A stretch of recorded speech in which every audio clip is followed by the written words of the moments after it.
Shumë të nderuar banor të Krushës së Vogël, të nderuara familje, të nderuara nëna të forta krushiane, e nderuar kryetare e Kuvendit Zonja Haxhiu, të nderuar ministra, ministër Hoti, ministre Bogujevci, të nderuar deputet të Kuvendit të Kosovës, i nderuar kryetari i fshatit, kryetari Rahovecit në kryetari Prizrenit, përfaqësues të familjeve të dëshmorëve të UÇK-s, veteranë e invalid të UÇK-s, të nderuar të pranishëm.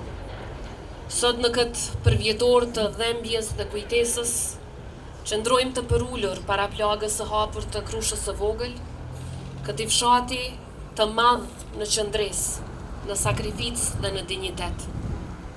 Me 26 mars 1999, këtu ndodhi një nga aktet më të errëta të mizorisë njerëzore, një krim që tronditi ndërgjegjen e botës. Brenda vetëm 2 ditësh, regjimi gjenocidal i Serbisë vrau mizorisht 113 burra dje me fëmijë. Në mesin e tyre kishte edhe fëmijë 12 vjeçar, por edhe pleq 90 vjeçar. Por kjo histori nuk mbyllet me kaq. Ajo mbetet e hapur, me fatin e pasbardhur të 60 banorëve të këtij fshati, të cilët u zhdukën me dhunë, e për të cilët ende nuk ka përgjigje e as drejtësi. Mungesa e tyre nuk është vetëm dhimbje për familjet, por është një boshllëk i rënd për të gjithë ne, për gjithë shtetin dhe shoqërinë tonë. E sot kjo dhimbje nuk vjen vetëm si kujtesë, por si rikthim në këtë vend e në këtë moment, sepse në këtë përvjetor po varroset edhe ai vazhshehu, i cili po të jetonte, po mos t'ja merrte jetën në mënyrën më mizore regjimi gjenocidal i Serbisë, sot do të ishte 43 vjeç. Për vite me radhë, ai ka qenë në listën e të zhdukurve me dhunë, një pritje e gjatë për familjen e tij. Sot ai kthehet për t'u prehur në tokën e tij, por jo siç duhej. Ky rivarrim është dëshmi e një krimi që vazhdon, një krimi të përditshëm që Serbia e kryen ndaj Kosovës. E njëjtën kohë ka mungesë dhe pritje të drejtësisë. E kjo është dëshmi se sa e gjatë dhe sa e rëndë është pritja e familjeve, të cilat akoma jetojnë në ankth dhe kërkojnë drejtësi. Prandaj është thirrje e qartë për të gjithë ne, se asnjë emër nuk duhet të shndrohet në numër. Asnjë jetë nuk duhet të mbetet pa histori. Histori të cilën duhet ta tregojmë, e vërtet që duhet ta mbrojmë. E asnjë krim nuk duhet të mbetet pa përgjegjësi. Shumë të dashura familje krushiane, të nderuar të pranishëm. Sot nuk jemi këtu vetëm për ta kujtuar dhimbjen, por njëkohësisht edhe për ta dëshmuar forcën. Në Krushë të Vogël, pavarësisht të tmerrit, mbi hirin e tragjedisë u ngrit jeta. Nga plagët e thella, lindi një qëndresë që nuk u thye asnjëherë.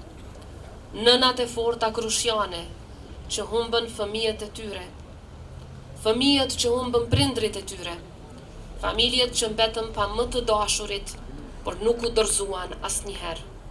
Ata e kthyen dhimbjen në forcë, kujtimin në betim dhe jetën në një dëshmi të përditshme të mbijetesës. Krusha e Vogël nuk është vetëm një simbol i një krimi, por është edhe simbol i një populli që refuzoi të nënshtrohet e të zhduket.